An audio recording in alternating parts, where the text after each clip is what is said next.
What's going on, beautiful people, and welcome back to yet another installment of the Beautiful Frustration Podcast with yours truly, Charles, and Tish. she's so happy, guys. But yeah, man, we back again. Thank you to everybody who's been checking us out, supporting us all on social media, on what else am I thinking of? YouTube. Yeah, YouTube, all of the streaming platforms where the podcast is available. Shout out to all of y'all, and thank you for continuing to rock with us. As you can see, we are much more consistent these days than we have been in a while. So we're just trying to keep the streak going, you feel me? So, Tish, you got anything before we jump in? I don't. Hope everybody's getting out to vote. So, That's it for your PSA? yeah, for now. There you go, guys. Get out and vote. That's Tish's PSA of the day. All right, so getting into our first scenario here, we have a husband is leaving me for his best friend. Using friend's throwaway account and on mobile, so pardon my formatting, I don't need to read that. So we got some characters here, and they included fake names. So they got themselves, of course. Then you have Sam, who's her husband. You have Liz, who's the husband's female best friend. And then Raph, who is Lisa's husband. So let's get into it. My husband has a best friend who he met 10 years ago in college, and they have been inseparable since. She's really nice and has honestly been a great friend to my husband and me as well. She was in an on-off relationship with her husband for about 9 years until they got married about 2 years ago. Now, starting from the college days, Sam fell in love really hard with Liz, I guess. But as she was with Raph, she turned him down, and they continued being friends, but Sam never really got over her completely. And somewhere deep, I believe he hoped that she'd leave Raph for him. When I met Sam during our masters, he told me all about her and how she was his first love, the one that got away. We started dating a while later, and I fell absolutely in love with him. I still sometimes felt he wasn't over her, but I assumed I was probably just jealous. Fast forward to 3 years ago, Raph and Liz got engaged, and for 2 whole weeks, Sam was just disinterested in everything. It almost looked like he was in mourning, and that had me really worried and doubting his feelings for me, but a few weeks later, he proposed too, and I was overjoyed. Liz told me that he had just been acting that way to throw me off and had told her the plans to propose weeks ago. I said yes, and slowly our relationship started getting heavenly. We were just so darn happy. Part of which was due to the fact that Liz and Raph were busy with their lives, and we were spending all our time together. We got married a year ago. Recently, Raph died in a car crash, and understandably, Liz was inconsolable. I tried to be there for her, but she has been pushing me away, and I respected her. But the thing is, Sam has been spending all his time with her. I understand how they are very close and she needs him right now, but it feels like they're pushing me out of their lives. Sam has been acting strange, and it almost feels like he's putting this wall between us and acting like I'm not even his wife. He goes to her house every day and spends the entire day there, sometimes even the nights, and only calls me about once a day. When he does come home, he spends most of his time sleeping or catching up on work. We were planning on starting a family, and he's indefinitely postponed that too, saying he's not ready now. I don't want to sound insensitive, but I feel like he's neglecting me, and it feels like he's going to leave me for her now. I talked to him about this, and he blew up, called me insensitive and jealous for questioning his loyalties. He said that he loves her platonically, and seeing her like this breaks his heart, and he'd do anything to make her feel better. He cried in front of me, saying I was making this even more difficult, and he wouldn't even think about making a move on her, as Raph was his friend too. He left saying that he's reconsidering our marriage, as I'm not the person he married. He hasn't come back since yesterday and is staying at a hotel. I feel really bad about all this, but I still can't shake these feelings off. What is the right thing to do now? And then she has an edit in here. She says, I feel like I have not worded this very well as I was high on emotions. Sam has never before made me feel like second option during our time together, and we have been very happy together. Liz is a common sight, and we became good friends when I started dating Sam, and has always tried to include me in their best friend activities. It never made me feel uncomfortable with their behavior. I truly love them both and trust them, but this sudden change is making me a bit uncomfortable. He spent 2 nights at her place. He spent 2 nights at her place. One was the day Raph died, and another a week later. coming to how she's pushing me out. I went over to her place a few times, but she was curled up in her room and wouldn't talk to me or anyone else. Seems like only Sam can make her talk or eat right now. Also, it's only been 3 weeks since Rav died, so I now feel like I may be overreacting due to the stress of everything that's happening. Thoughts?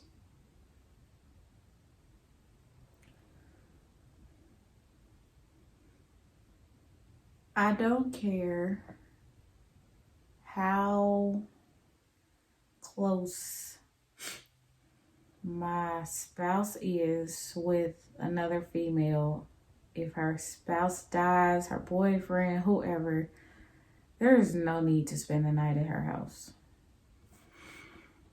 If anything, the girl should have, I mean, not even that, like, she don't have family. I would be very uncomfortable with, first of all, you're starting to act funny, and I get it. Your spouse or boyfriend, fiance passed away suddenly, but the only person you're wanting to talk to is my boyfriend Husband. or my husband. No, there's still, I mean, I get it. I'm sorry that your spouse or your fiance, whoever, has passed away, but there are still boundaries that have to be set that you have to still respect. Like him blowing up and all that stuff, that was pointless, because that was a moment right there where you could have reassured your wife, okay, I understand what you're saying, and I apologize for acting this way. I won't stay over there anymore, and I won't do this or do that. Instead of making her feel dumb for coming to you, telling you how she felt about you basically spending the night over your vulnerable best friend's house and leaving me out like, okay, you ain't got no part in this. Like, I don't know. I don't agree with it. And I think it's not even kind of, it's rude. Yeah. I think this just goes back into what I always say, which is you have to try to do your best to just avoid situations that could look the wrong way or could potentially lead to something. If it wasn't for their history together, I think I would be a little more understanding. But the fact that she's basically the one that got away for you, and now it's like her husband passed, it's almost like you're like, oh, it's my opportunity now. It's my time to shine. I can finally get rid of this whole thing and get what I really want. Right. Like, I wonder how many people who are married right now really do feel like they settle for second place. They like, this is the best I'm gonna get. And then you grow to love the person and everything for real. Not that they don't love them, but I really do be wondering sometimes how many people had to get married to like their second or third choice. Like, you made it work, but deep down inside, if you had to have that chance, I don't know. I think about that from time to time. I mean, I feel like there are certain people that you like and that you feel like you would work out with, and for some reason or not, you don't end up with them. And I think that's for a reason. Yeah. I mean, what you want ain't always what you need. Right. I mean, because there were people that I thought I wanted prior to us starting to date. And it was more like after we started to date, I realized that would not have worked. Mm-hmm. Or I see these people now and I'm just like, God, thank you so much for not letting that work. I'm shallow. Or, I mean, it's just, being honest. But some people do settle because they don't get the first person they want, or because they're lonely and they just want somebody. But I mean, what should you do though? Because I mean, it's not like, say you were madly in love with this person, the person becomes unavailable. Are you supposed you supposed to just stay single forever? No, you're not. Because I mean, what if like there's some people who they love somebody for real, and they just couldn't have that person. Like, I mean, I guess eventually it goes away. Like, I believe, I'm not going to say it goes away, but I believe that the feelings decrease the longer that you're not with that person. But I feel like you need time away from. So for me, the ladies that I've had premarital sex with, I had to distance myself. You know what I'm saying? Like after we broke up, I had to move on from you, leave you alone for some time. And I think that for me helped with the whole idea, the healing process, so to speak, of no longer having feelings for you. Because it's like the longer I go without interacting with you, eventually the feelings are going to fade because I basically kind of just wiped you out of my life. But they're all trying to be friends together. Yeah, but see, the thing is, I think it's because they were feeling away, realizing, okay, at a certain point, us together is not going to work, but I still want to keep this person as a friend. I don't know, man. I don't think I can do it. I always say, just leave the person alone. Because he was in love with her, Liz, or whatever.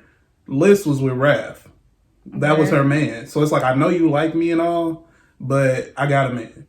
And it's just like, I never understand that, man. Like, fellas, I've told Tish this multiple times. I don't understand guys who are like, well, I'm in love with this girl, but she's not in love with me, so I'll just take whatever I can get. Like, this is just kind of like torturing yourself, man. It's like being a starving man who literally just works at a McDonald's. Like what are you doing? You toying with yourself. Like, just leave her alone. I understand I got a friendship, but you crossed the friendship barrier by basically professing your love for this woman. When she puts you in the friend zone or whatever, now y'all in the smash zone, apparently in the end zone, because her husband had died. But I don't know. For me, I couldn't deal with that. Like, knowing I'm in love with you, but I'm still going to be friends with you. And now we both married and we're all trying to be friends. Like, I don't think I could do that, man. I think it's a level of how much you feel for the person. Now, if you're in love with somebody and you realize that you can't have them, for me, I feel like that I would stop talking to them. Because it's one of those things, if I can't have you and in the capacity in which I would like you, then I don't want you at all. Actually, that's how I view it. But if it's like, somebody, I think you cute. I don't, there's no love involved in it. I just think you cute and I flirted with you before and, whatever. No substance to it. Yeah, then we can be cool. We can be friends. I realize you don't want me. I don't want you anymore. That kind of thing. We can go on about our business. But two people that are in love with each other and you think you finna go spend the night without me saying something. Yeah, that's a little wild. Like, in more than one night. You were there the night her husband died. Which for me is like not good. I know she gave up them draws. She's vulnerable. I know because she looking for support.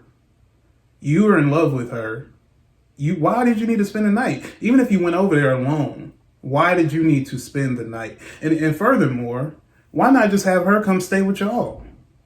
Y'all ain't got a couch, a guest bedroom, something like that, where she doesn't need to be alone and I want to support her. The right thing to do, how you stay above board, in my opinion, just have her come to y'all house. And not even that. Why not call some of her other friends or her mother or her father or her family? The way they worded it, it's like she ain't got nobody around her. I don't understand. And she said they said she won't eat or do anything for anybody but Sam. Which is this whole thing is bizarre to me. It's just.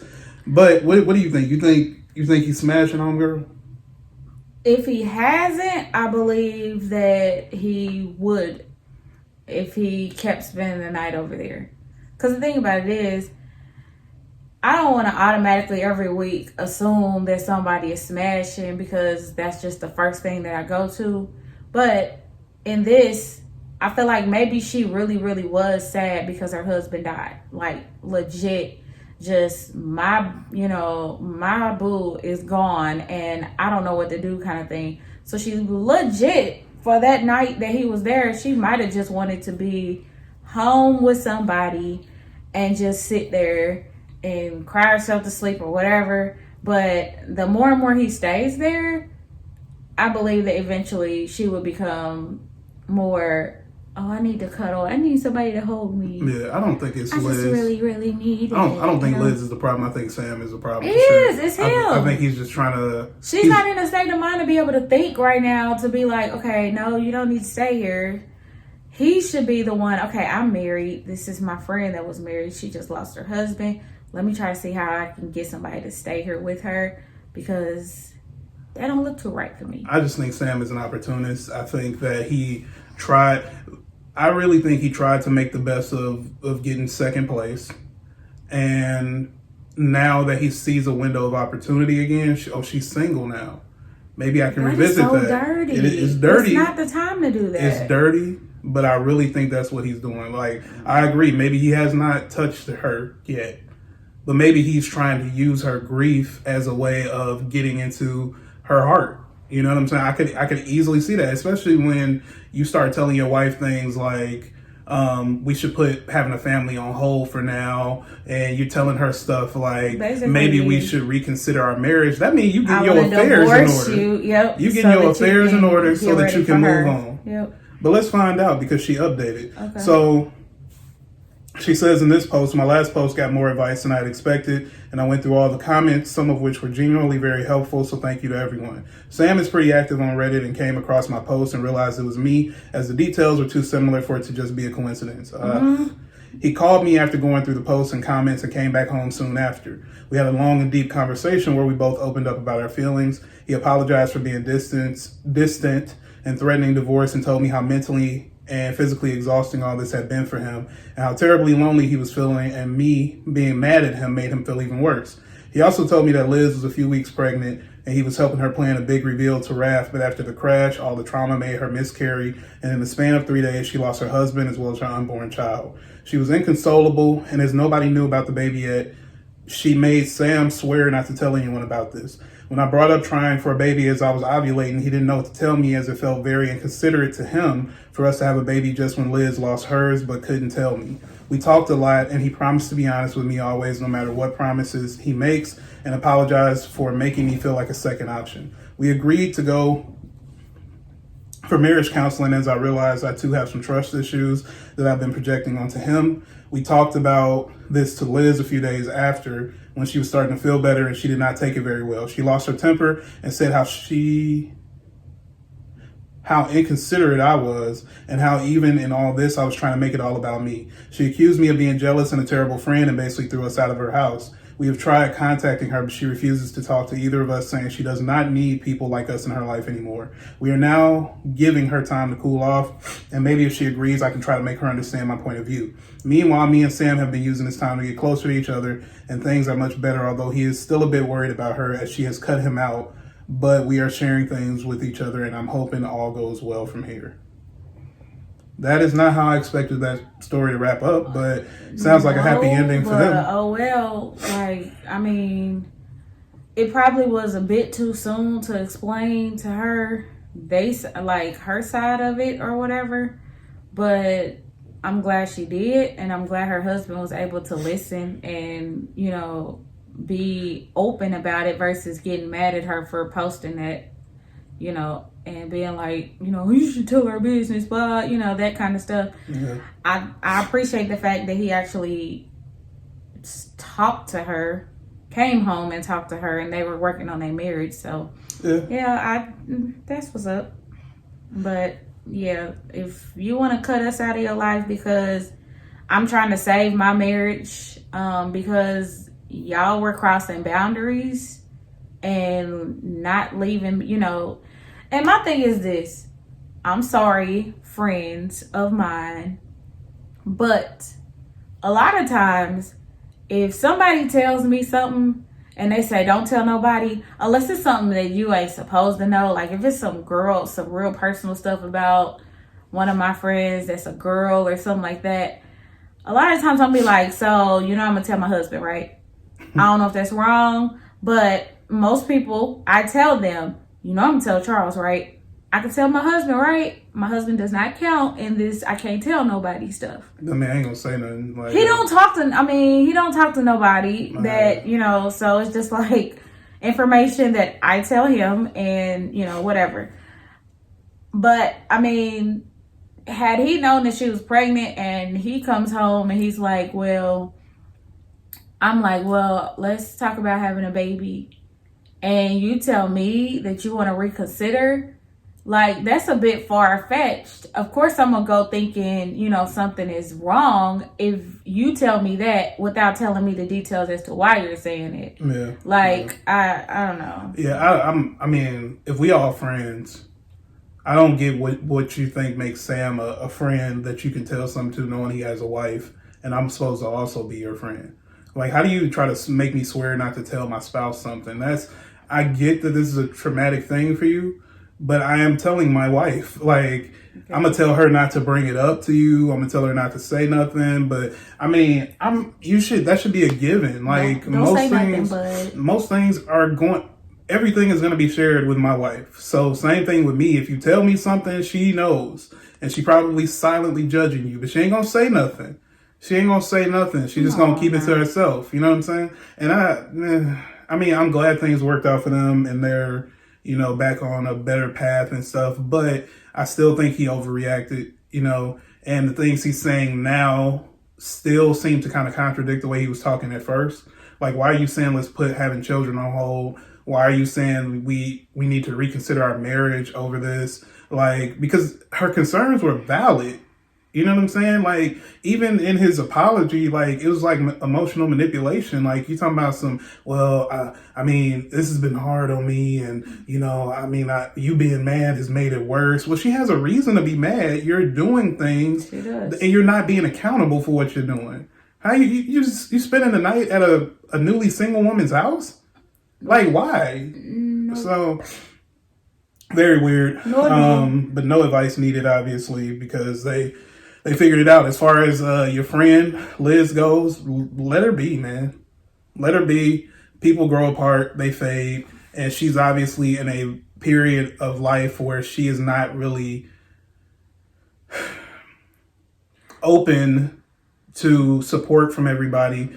She's stable. She's trying to get through all the grief, because that's a double whammy for sure. You lost your entire world basically in the span of a week. Your husband died and you miscarried shortly after. Like, there could at least been some hope of, I'm going to have this child and we'll be able to have a life together. Maybe someday again I'll find love. Mm-hmm. But I mean, everything you know what I'm saying? That messes with you. As two people who have gone through a miscarriage, that definitely messes with you. But I cannot imagine on top of it also losing your spouse, because it's like you literally feel like you have no one at that point. And you also are emotional and dealing with grief. And for some people, that's what they do. They shut everybody out when they're dealing with grief.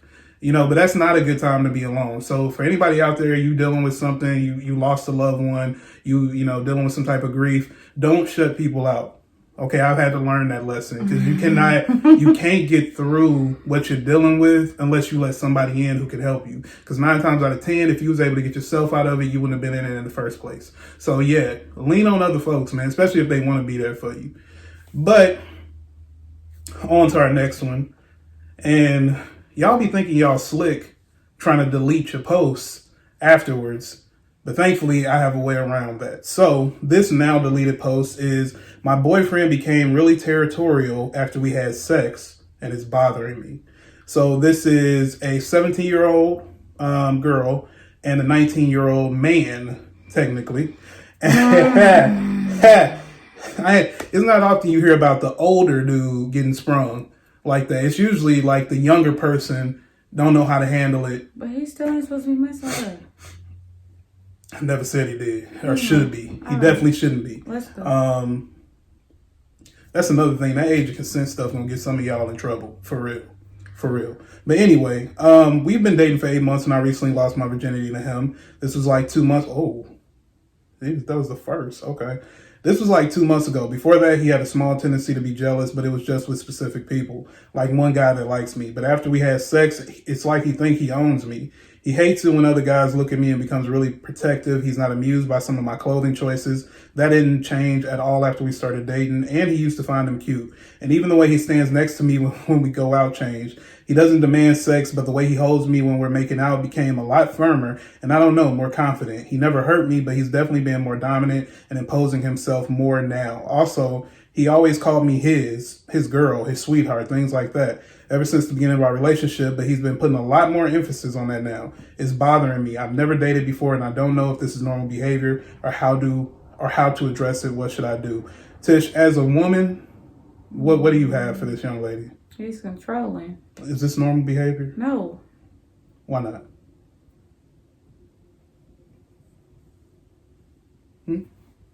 Well, first of all, it's not normal because he's 19, she's 17, and it's against the law. But outside of that, depends on the state, I guess. You know, and if he has her parents' permission, which is weird to me, that a parent can be like, "Oh yeah, sure, date my daughter who still has a year before she's no longer a minor." That's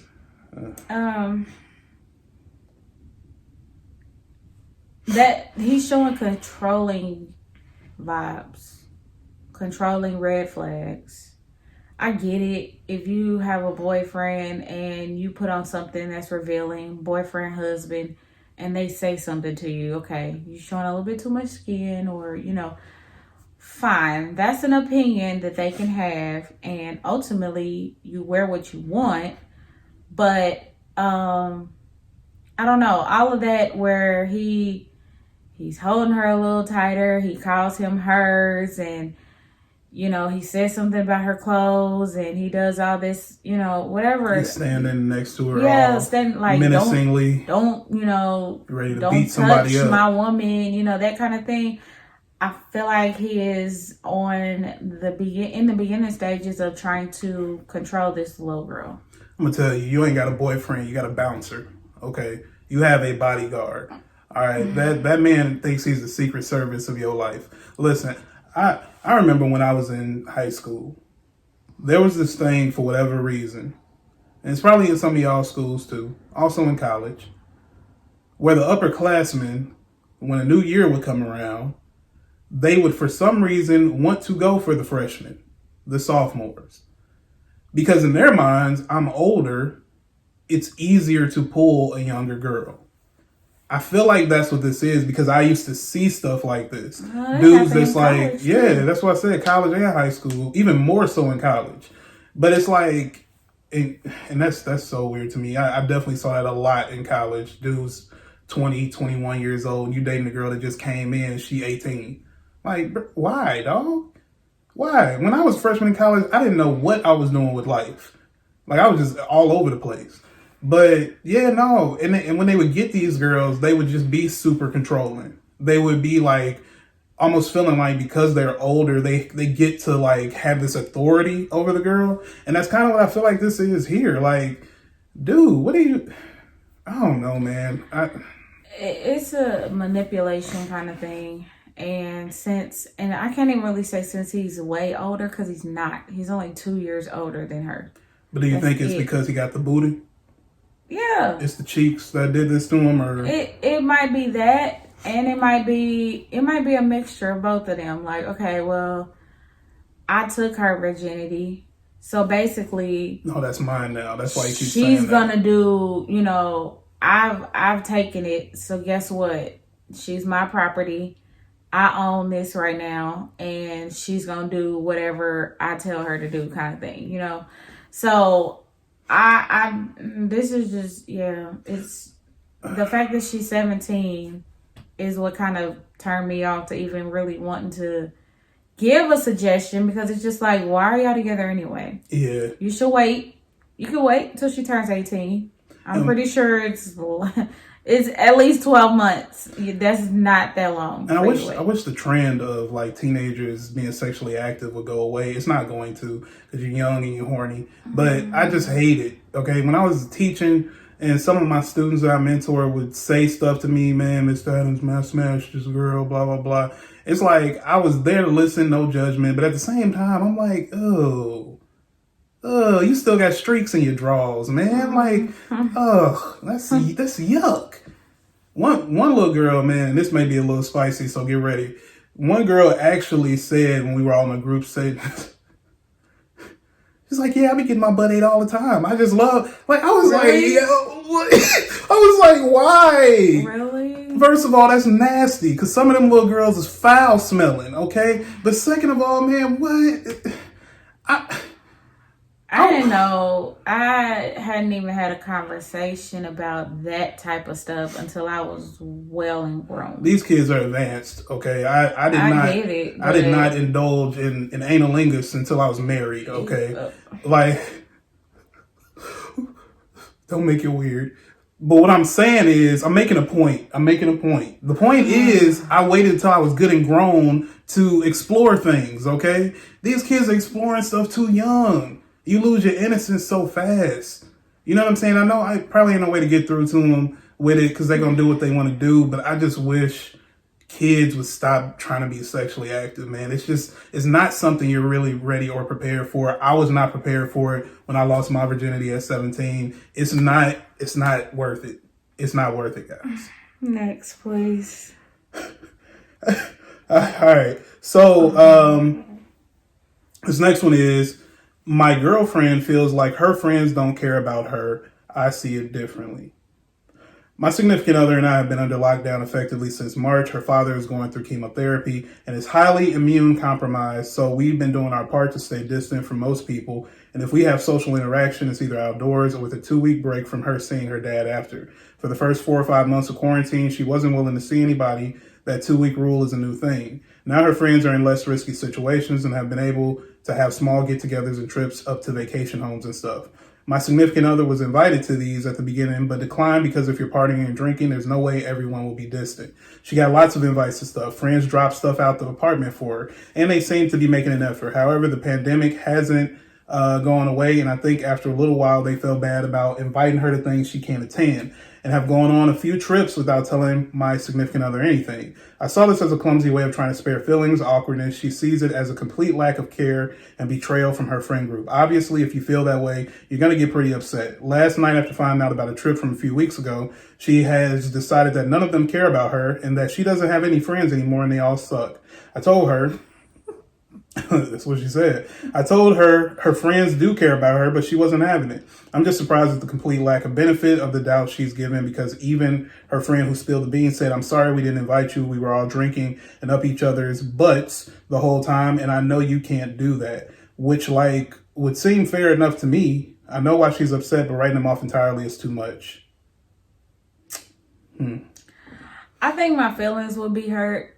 I would want my friends give me the option on whether I can go to these trips or not. But if you keep saying no every time we invite you, we're trying to come by the apartment to drop stuff off because you want to be distant. Like, they're making an effort. Right. At what point, you know what that's like when you constantly invite somebody somewhere and they just never show up. After a while, you just stop inviting them. Well, okay, but it's not like she's not coming because she just doesn't want to come, though. But if the pandemic is not over, right, and she still wants to be cautious, she still ain't going nowhere, why you expect them to just keep getting rejected by you just so they can say we invited you? But so y'all just gonna stop doing anything with me, though? When they're going on trips, yes. She's seeing them go on trips and she's not getting invited. But it's like when we were inviting you, you said no. I would just still, I don't know. I would just still send the invitation, man, and let me decide if I want to come or not. Man, look, no. How about, since you're the one who constantly declines, you let us know when you feel it's safe to come out, and then we'll invite you. Because I'm not about to do that with people. I hate that. Like, I'm not going to keep inviting you to stuff and you just never show up. After a while, you're just not going to get an invite. Well, okay. That is if there is, say there is no pandemic and life was like it was before March when everything shut down. And you keep inviting somebody to something and they don't come. There's no pandemic. There's no quarantine. There's no, 6 feet apart, none of that, and they just choose not to come, then yes, I'm gonna be like, nope, I'm done inviting you. I've done that. Like, I've literally stopped asking certain people to do anything or to go anywhere because they always say no or have an excuse or they don't show up. Okay, so if there's a pandemic and my father has my father has cancer, and I'm trying to be cautious for my father's sake and for the sake of everything else, that's my main reason. Y'all can just ask me, and it can be just be like, guess what? The answer ain't I know you're gonna say no, but I'm telling you, this is what we finna do. If you want in, let us know. If not, cool. Look, man, tell us what y'all think in the comments. But because of what you just said, the whole I'm trying to stay safe and I have a sick father, that means the situation is still the same. Your dad who had cancer still has cancer. Right. Like, I just don't feel like her jumping to my friends suck because of literally an extenuating circumstance such as a global pandemic. They want to risk their lives. They want to, do what they want to do. And they've been fine. You know what I'm saying? Apparently, you decided you want to stay safe. You cannot get mad at them if we've invited you to like 3-4 trips. Every time you tell us, nah, man, no, y'all know I'm not going out there, blah, blah, blah. No. Okay, so now, since we know this is what you do, you say no every time. I just don't think she should necessarily assume ill will. I'm with her boyfriend. At least have a conversation with them like, hey guys, it made me feel some type of way. Y'all didn't invite me. Her friend obviously even cared enough to say, hey, like, I'm sorry, we didn't know it was going to be that big of a deal to you because every time we've asked you, you said no. And we're going to be close up on each other. We know you said you don't want to do that. And so I get that part. And I wouldn't go as far as to say my friends suck either. But I can't sit here and say that I wouldn't feel some kind of way. And it's not that, I could feel some kind of way, dang, it's another trip that's going on that I can't go on. Or that, it's... That's like you gotta think about that it's you that's preventing you from going. Right, but it's not gonna not make me feel some kind. I'm not gonna say that I'm not gonna feel some kind of way. You still gonna feel like you're missing out, or you gonna feel some type of way about the fact that they went? I'm gonna feel I'm gonna feel like I'm missing out. 2, I'm gonna feel like I'm missing out because y'all didn't ask me. But you were gonna say no anyway. Give me the chance to say no. Just let me say. If I'm still in this friend circle, I'm still in this friend circle, give me the chance to say yes or no. But we're not considering every single time. We are not considering the fact of how annoying it is when the answer is no every time. We're not considering They're already sending it to her knowing that she's gonna say no, so they probably don't even care. They stopped, is what I'm saying. They tried it for a little bit. They went on a few different trips, tried to get her to go. We see what you want. You've made your position clear. It's not safe out there to you. I know when we get together, we ain't going to be social distancing because everybody going to be drunk and high or whatever. You've made your point clear that you're standing on this. So that's the reason why I'm like, it gets exhausting after a while when you know what the answer is going to be to have to keep asking the person. It's like, bro, like, you mad? You felt some type of way that we going on trips. Now you mad because we stopped asking you because you constantly reject us every time. After a while, I feel like, you got to consider their feelings too. Well, I'm not saying she don't have to consider their feelings, but I'm just saying, as for me, I would probably still feel some kind of way. That's just me. You're a whole mess. And I wouldn't go as far as to say like, oh, my friends suck and they don't care about me anymore and all this other stuff. No, I would just be like, dang. I agree with you. Y'all could have invited me. I would have, just so you could say no. Like, I know I would have said no, but just let me have the option to say no. They would probably just stop messing with you altogether after that. But that has happened to me before though, where we've stopped inviting people to stuff. And we post on Facebook that, something's happening or, oh, happy birthday to who? Because we always celebrate our immediate family's birthdays as big as we can. And people will be like, y'all didn't invite me. And But I'm like, you never cared about that. I only care about certain people. But I mean, you never really cared about people saying y'all didn't invite me. I only cared about certain people saying it. Man. Most people I don't, because there's a reason why you're not invited. I don't care, because if you ain't there, it's because I didn't want you to be there. It's that simple. Well, yes. Because if you were that important to me, you would have came to my mind. I would have thought about it. Well, the other thing is what we're talking about now. In the past, you've been invited to stuff when there is nothing else going on. Correct. And you said no. Or but see, you didn't show up. I didn't have a problem with it, though. That's the difference between me and homegirl. I didn't care if I wasn't getting invited. At one point, I was on my complete antisocial, leave me alone, don't talk to me stuff. I want to see you when I want to see you. That's why I've said, like, it can't apply to me. I'm a different beast.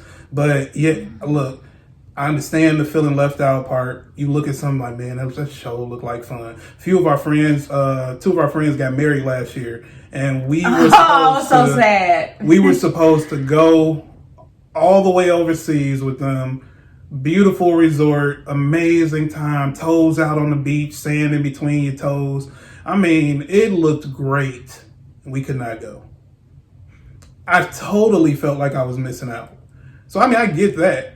But you can't have your cake and eat it too, man. Because the worst part is, after this complaint, I guarantee you they started trying to invite her again. And she was probably like, yeah, no. It's like, girl, what do you want? Oh, yeah. What do you want? You can't play with people like that. All right. So, next one. Am I the a-hole for not telling my wife that I am dying? What? Let's get into it. Male, 31 here. For the past 15 years, I've been dealing with a medical condition that requires constant medication and consistent doctor's visits. I had always been projected to live until 50, 60-ish. However, a recent complication has cut that down to 12 months, 16 at best. Excuse me.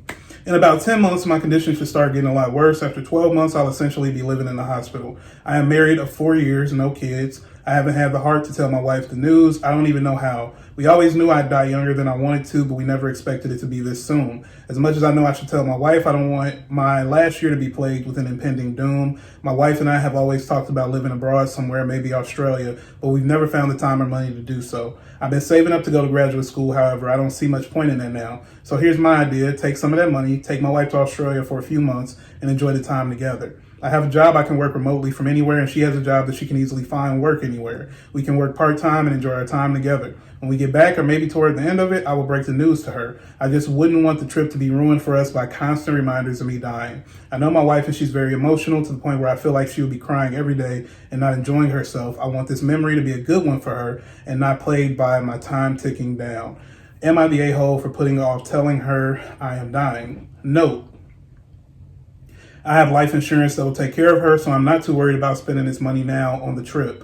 And I plan on talking to her about a sperm bank just in case she decides she wants my kids in the future, as well as premised birthday cards and other things for her to have. So like in the future, she'll receive like a birthday card yearly from him from before he died, basically.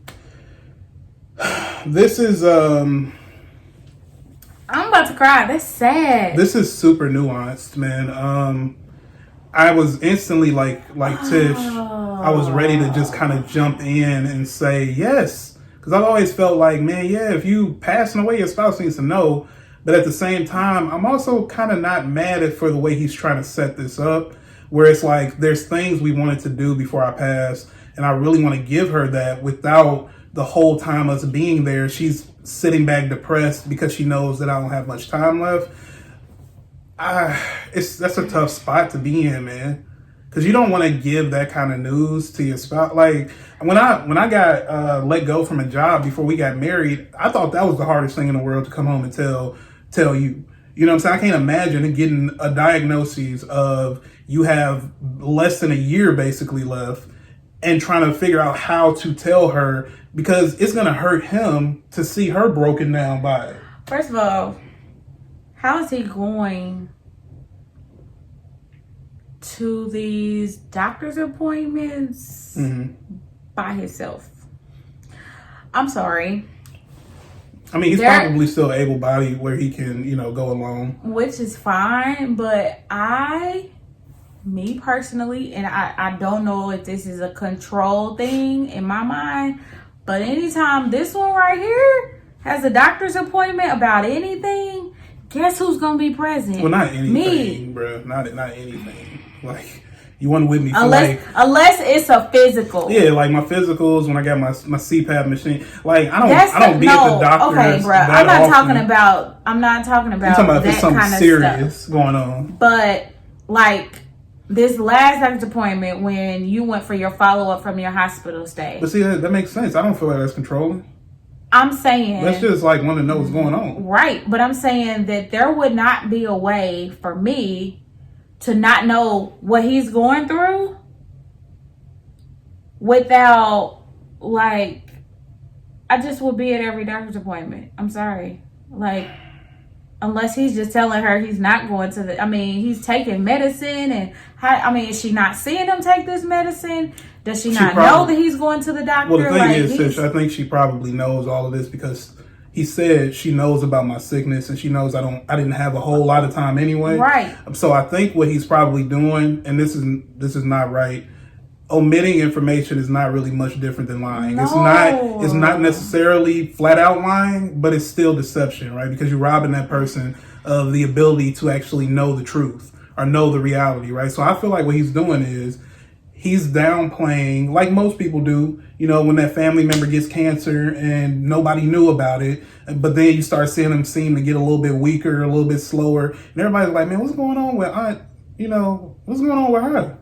Like, she seemed a little weird to you? You know what I'm saying? And it's like you get to a point where you don't have any other choice but to tell them. I feel like most people think they're sparing their family, and it's like you're doing more damage. You are. So, like, I get it.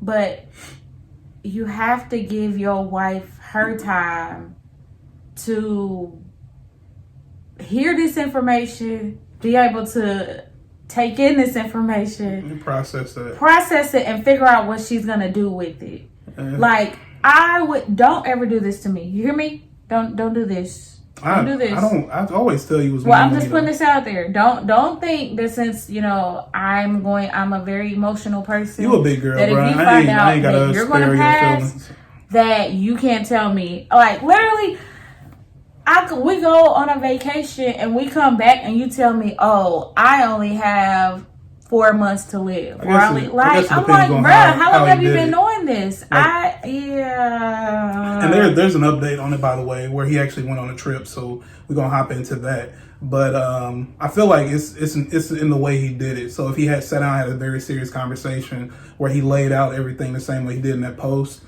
she probably would still feel hurt, but maybe be a little more open to understanding the place he was in mentally. Because we also got to think about nobody's ready to die.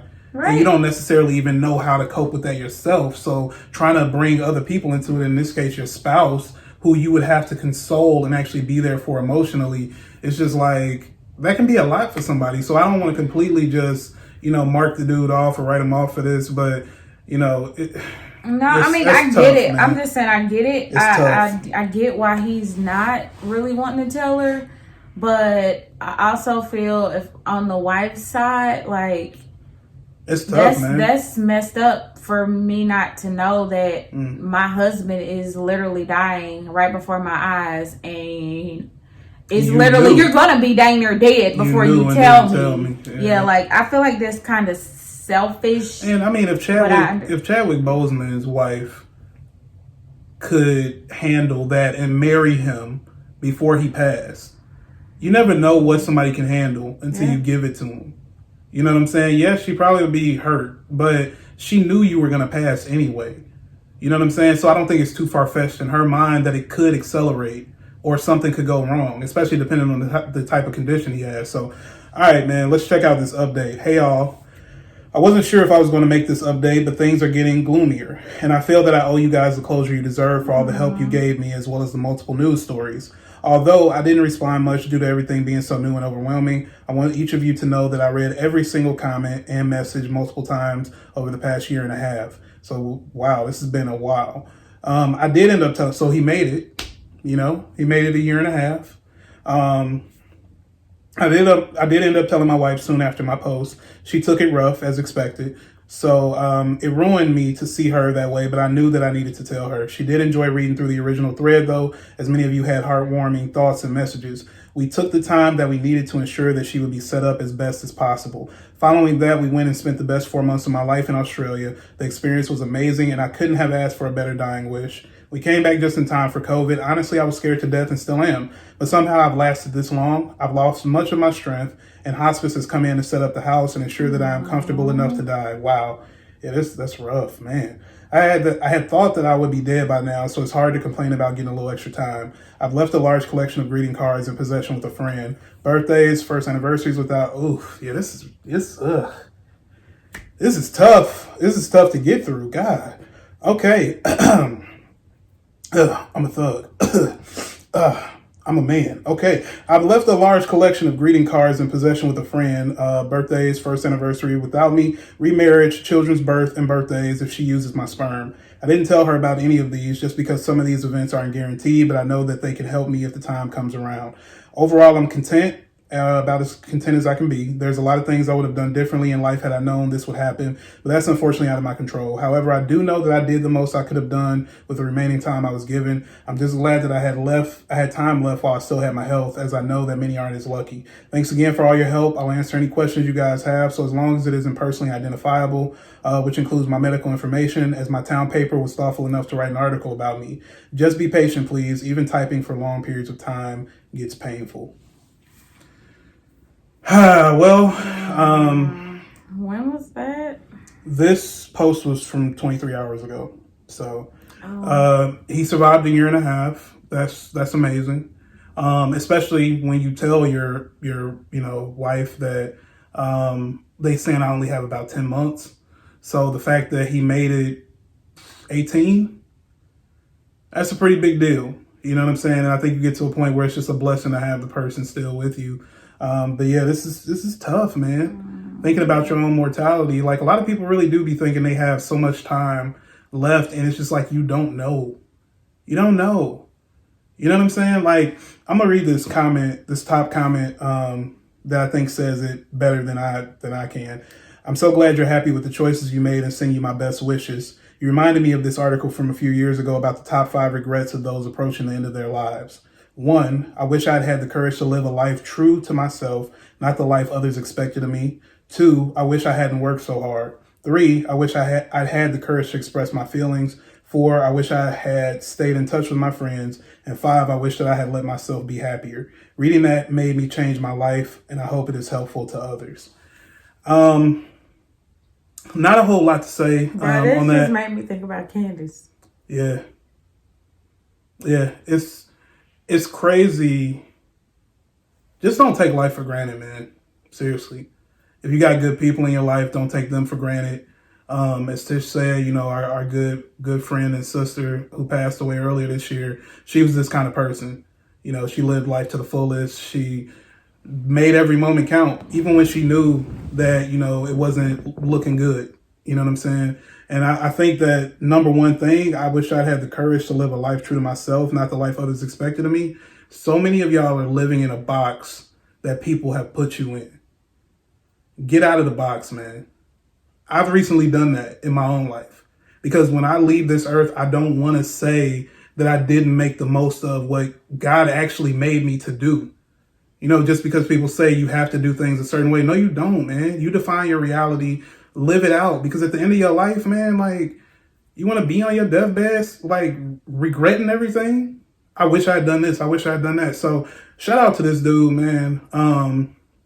Honestly, for being like a real hero, bruh. Taking this whole thing gracefully.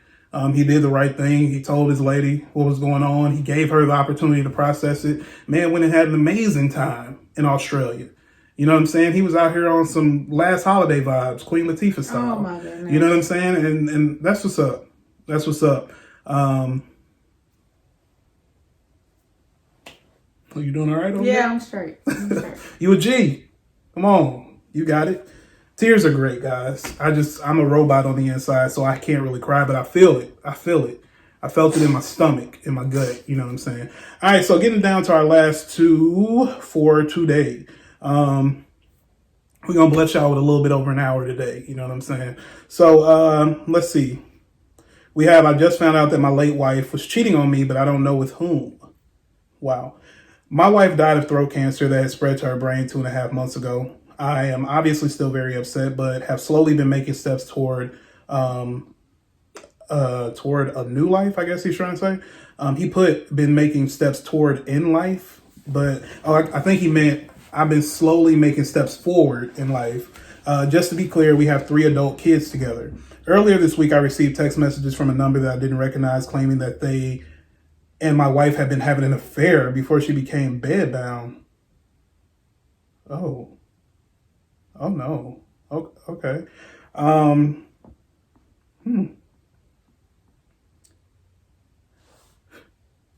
Keep reading.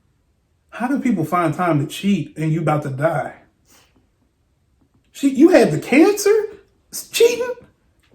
You had throat cancer and you was still letting this dude stuff in there? What is going on? Keep reading. Oh no. No. Oh. In fact, they had been apparently together behind my back for 3 years. Of course, I was hesitant to believe this, but then the person revealed multiple things about my wife and I's relationship and just about my wife that only us or our kids would know. One, my wife had a scar near her private area from an accident in college, and the person was able to specifically say what shape the scar was and where it was positioned. 2, my wife and I used to dance to the song Always by Bon Jovi when we were alone. The person said that my wife used to make fun of this and said that it was a stupid idea.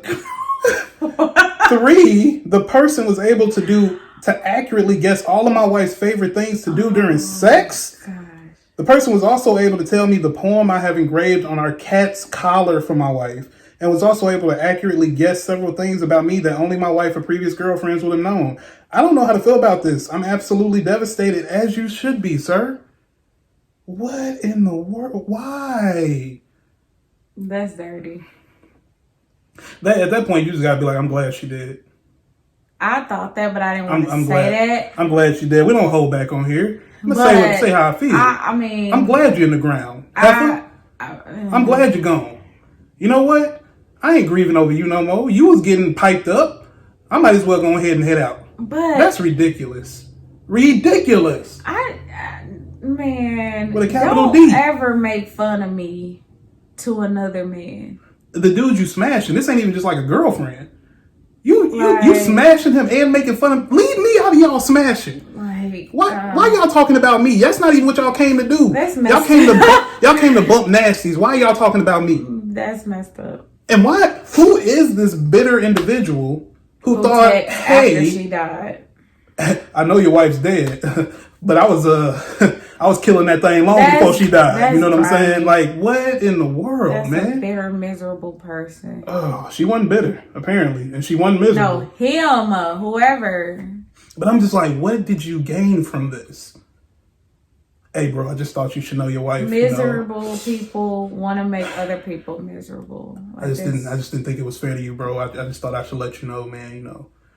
I was smashing your wife. You know what I'm saying? I wanted to do the right thing and tell you.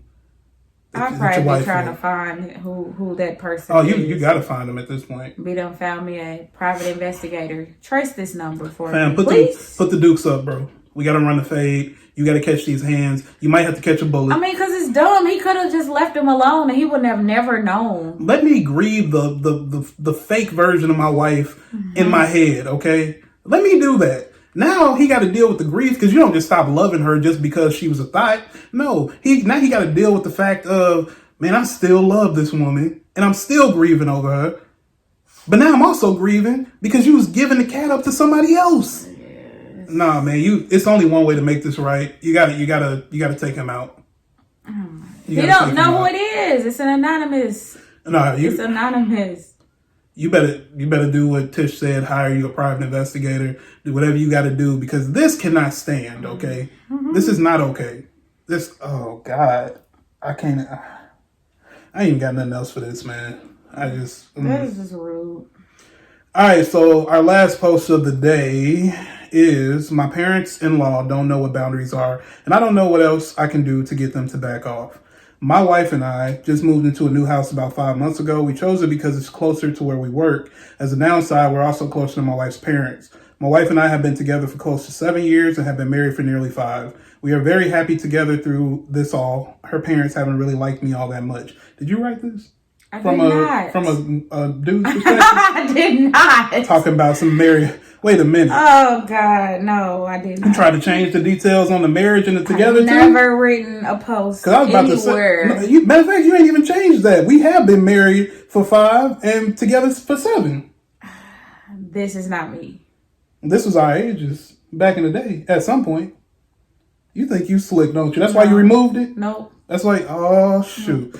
Okay, so anyway, since we moved into the new house, our parents have taken it as an invitation to come over whenever they please, which is very often. They have also walked in on us having sex in the living room twice now. Our house is a decent size larger than her parents. They even once asked my wife if she would consider letting them move in for a little while. Not wanting to cause trouble, she said she'd talk to me. I said no. They have also become a lot more hostile towards me. Everything I do or say to my wife is wrong. A week ago, my wife, a social worker, got pretty upset due to how mentally exhausting her job is after a rough day. I asked her if she would like to take a break from work for a little while, take a few months off, then look for a new job. She's been considering it. When her parents came over, uninvited, earlier this week, her dad asked me why I didn't want her to work. I explained why I suggested it. Where was I? I explained why I suggested it, and he just kept going on and on about the lack of respect I have for his daughter. My father-in-law isn't just rough on me, although he did ask me if I ever planned on getting a real job. I'm a surgeon, by the way. What? This man working he working the cornfield somewhere. He must be a farmer or something. You think you gotta get your hands dirty to have a real job, obviously. Okay. He's getting increasingly worse to my wife. He pokes fun at her schizophrenia and depression, which she is incredibly self-conscious about. He asks all the time when we plan on having kids with the full knowledge that we tried really hard for about a year. And when we finally had luck, we lost the baby 6 months into the pregnancy. This was and still is extremely hard on my wife, despite it occurring nearly 3 years ago. We still think we're going to wait a couple more years before trying again. They take stuff from our house too. This is terrible. We needed to leave town one weekend for a funeral, and they never returned the key despite us asking. They take simple things like plates. They've also taken my wife's vibrator, her meds, my computer mouse, several pairs of my scrubs. Ew. Where would y'all even wear scrubs to? What were they gonna do with her vibrator? I was trying to just move on from it. But, all right. But why are y'all still in scrubs? Who just walks around in hospital uniform? But he don't have a real job, so. And even once took all of my wife's work polos. When she called and asked about the polos, they originally said they didn't have them, but she went over and found them in her basement, and her mom said she was just washing them. They came over one morning and started yelling at us for sleeping in so late. It was 9 a.m. on a weekend. What did it for me, though, is when they came over one morning after my wife had gone to work and told me that my wife was off her meds. I knew this wasn't true because I set them out with her breakfast and watched her take them almost every morning and evening. I'm done with this, and so is my wife. I plan on changing the locks this weekend. I also ordered a Ring doorbell and a couple of security cameras to put around the house. I would like to talk to her parents about our issues, but I worry about my wife, who hates confrontation, and despite everything, really does love her parents. We had a conversation with them, and when they first walked in on us in the living room, it worked for a while, but things are getting a lot worse. Is there any other advice anyone can offer? Anything is appreciated. Listen. That's too much. Listen. Why do your parents have a key to your house in the first place? I get it. You went out of town and they never gave the key back. After I came back from out of town and I asked you for my key, if you didn't give it back, I'm changing the locks at that point. That's too much. Something that stuck out to me that he was like, my wife hates confrontation and she really does still love her parents. Listen. Okay. Family is not always just blood, people. Family are the people who are loyal to you. They care about you. They respect boundaries, okay? Too many people get caught in this idea that just because you were born into something, you have to be loyal to it no matter how toxic it is to you. That is not true, okay? I'm a witness. It's not true. Now that I've gotten that PSA out there. Oh my gosh. That's too much. How do you steal stuff from the house? The first time I walked in on my kids smashing like my son and daughter-in-law, whoever, daughter, son-in-law, smashing each other on like in the living room, that'd have been my cue to be like, all right, guys, I should probably knock next time. I know you gave me a key, but I see y'all like to get freaky over here. I ain't mad at it. Do your thing. But yeah. I'm not coming over unannounced anymore. Yeah, that's it for me. Like, that's it for me. Taking her polos and then they're in the basement and she's sitting there washing it. Taking her vibrator. What are y'all doing with the vibrator? Y'all using a used vibrator? And then lying and saying that she's not on her meds. And then the dad is poking fun at her about her issue. I think one thing with that, though, that's a lot of older people, period.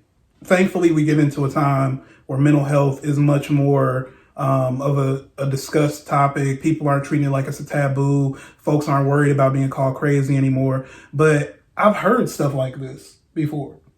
People say, I have this. No, you don't. Apparently, I got it too then. Like, you might. Have you ever gotten checked out? I mean, look, that part didn't really throw me, but it did take me back to, like, I used to see stuff like that a lot.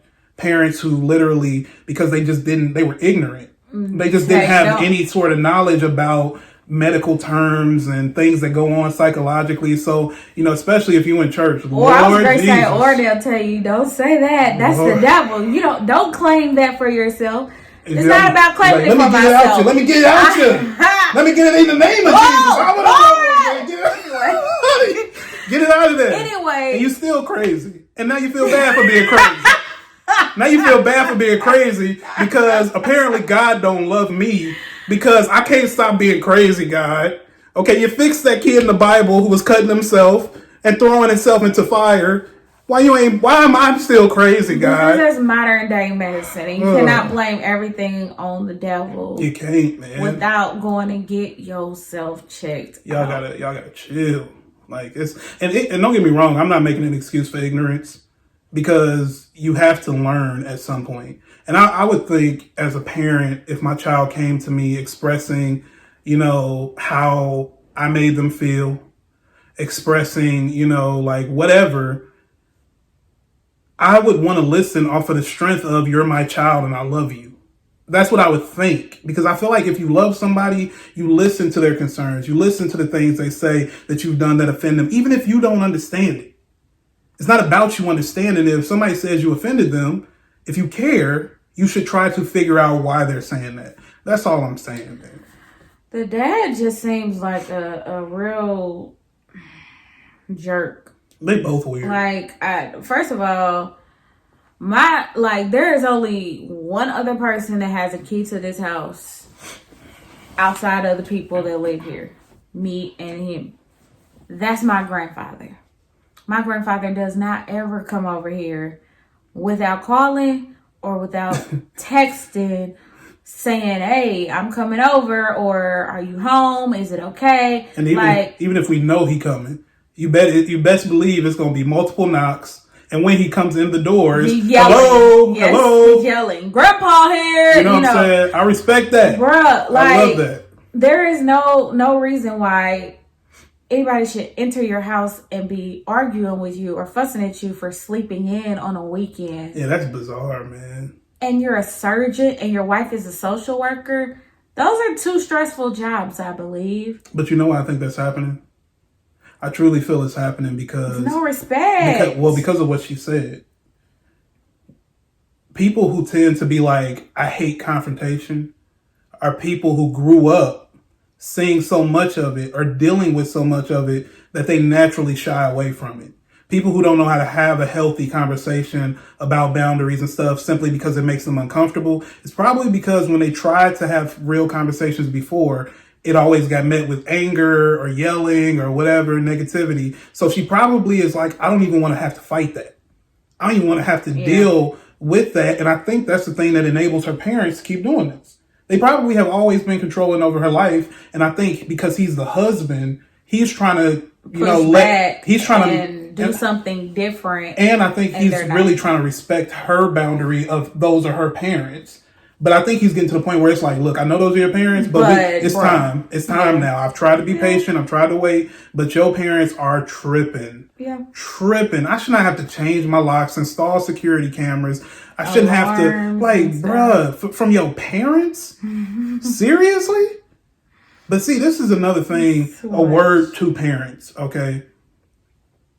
I was listening to a podcast where a dude was talking about why he don't spank his son, right? He spanked his son one time, and that was because he punched a little boy in the face at school. He asked him if he knew it was wrong. He said, yes, but I wanted to do it anyway. And so he was like, I know I don't normally whoop you, but it ain't no talking with this because you knew what you did was wrong. You did it anyway. And I need you to understand how serious this is. If you go through life saying, I just want to haul off and hit somebody because I feel like it, this is going to have major consequences for you at some point. And he said he was whooping him. He was crying.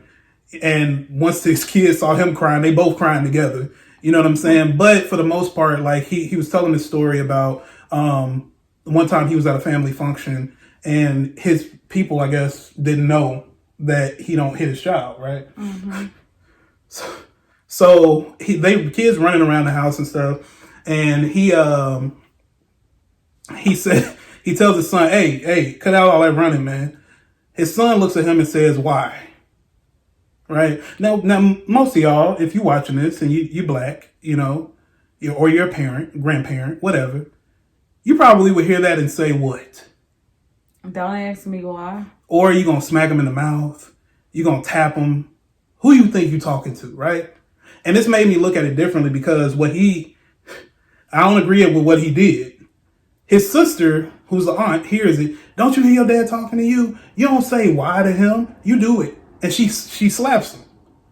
This dude slaps his sister and says, don't put your hands on my child, right? Now, that's not funny. Men hitting women is never funny, but I just thought it was bizarre because I've never heard of something like that before. But he said the reason was he had to explain to them, I don't put my hands on my son. He was like, my son, what people fail to realize is your children are little human beings. They're not your pet that you can just pop anytime. Like, talk to them. And so he was like, I have the type of relationship with my son where I can literally, that's not your child. No, but he was saying, my son is literally, you have to look at it from his perspective. He's a kid.